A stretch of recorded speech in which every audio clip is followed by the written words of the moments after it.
consider that this particular data structure is ideal for any application. So a data structure is said to be ideal if it takes less amount of time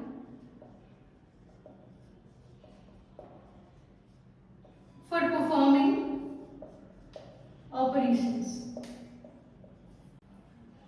and if it takes less amount of storage space.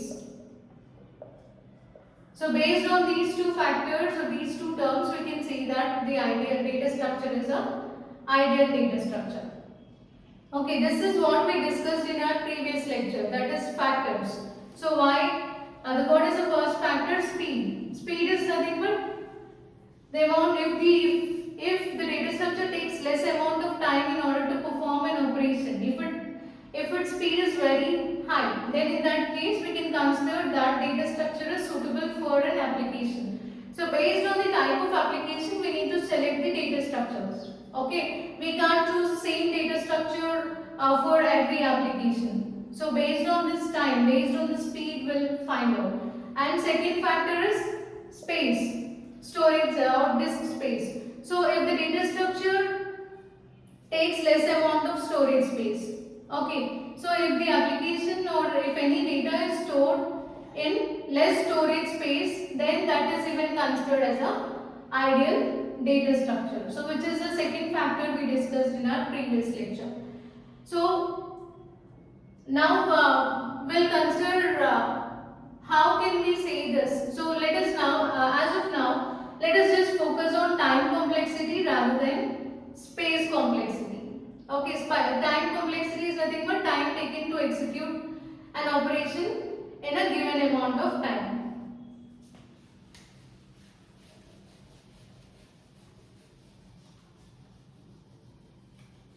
So how can we compare two different data structures with respect to time? So how can we compare time complexity of two data structures? How can we do this? So this can be done by observing the operations performed, number of operations performed. Okay, so say suppose I took application 1, so it can be anything, application 1 and application 2. If I use array in order to perform operations on this application 1, if it takes more amount of time in order to perform the operation, then I can't use this array or I can't choose this array for implementing this application. Say if I use linked list, now I need to go for other data structure. Okay, then if it takes less amount of time compared to this, then I can choose this data structure for this application. Similarly for application 2, in this case linked list might not be efficient, some other data structure may be efficient, like that. So based on the type of application, you need to select that particular data structure. So let us see one example.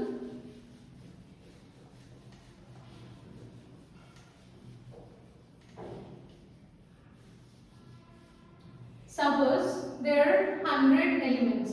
So here the task is insert element at the beginning of the array,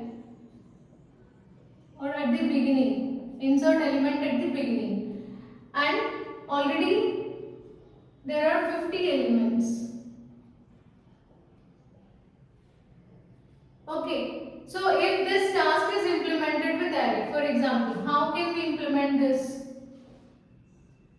So we'll create an array with size 50, or you can create more than 50 also. So elements are arranged like this and so on, 50 from index 0 to n minus 1. n minus 1 means 49.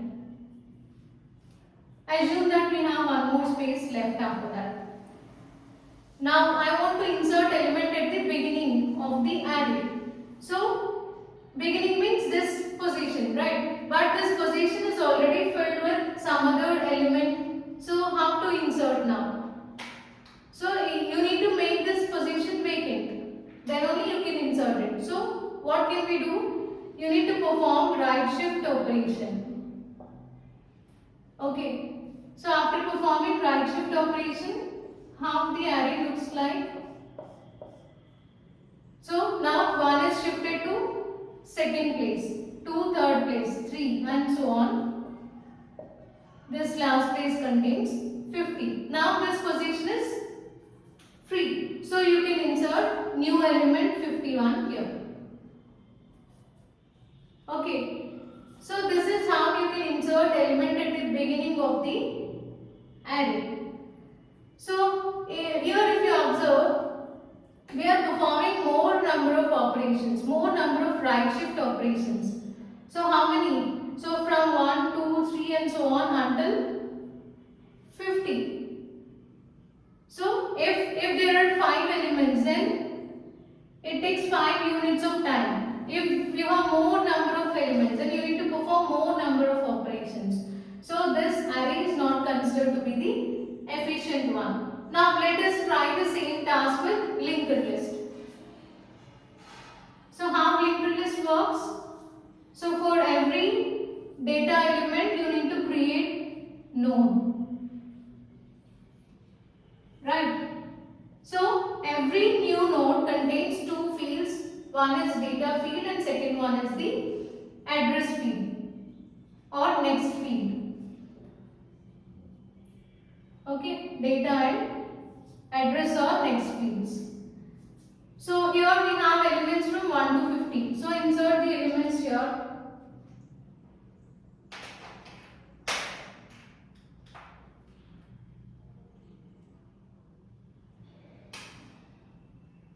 One, two, say this is 49, 50. So now we are using pointers in order to connect or in order to establish connection between the nodes. Last field contains null point as it is not having any other node after that. So this is your head pointer and this is tail, which indicates that's the last node. Okay, so now we need to insert element at the beginning. Beginning means before this. So what should we do now? Here we need to create a new node. Create one new node at the beginning and insert element 51. So for every node there will be address. So this is 200. So 2000, 3000, 4000 and say suppose this is 5000. Now, so node creation is done. Next step is we need to connect these two nodes. How to connect them? Here, the address of this node should be placed here in the address field of new node. So this is your new node. Address is 1000. So if you place this, then the connection will be established between these two nodes. And what is the next task? So head always points to the first node. So now you need to change this head from this place to first node. Head is now pointing to the new node. Okay. So this is quite easy compared to arrays, right? So in arrays we need to perform more number of operations, whereas here we are just creating a new node, adding address of the first node in that and then moving head pointer. Very simple compared to this. So for this task, linked list is better compared to arrays. So like that we need to compare which data structure is suitable for one particular task. Clear, right? So based on that we'll decide among all the data structures which data structure is suitable for performing or for implementing that particular application.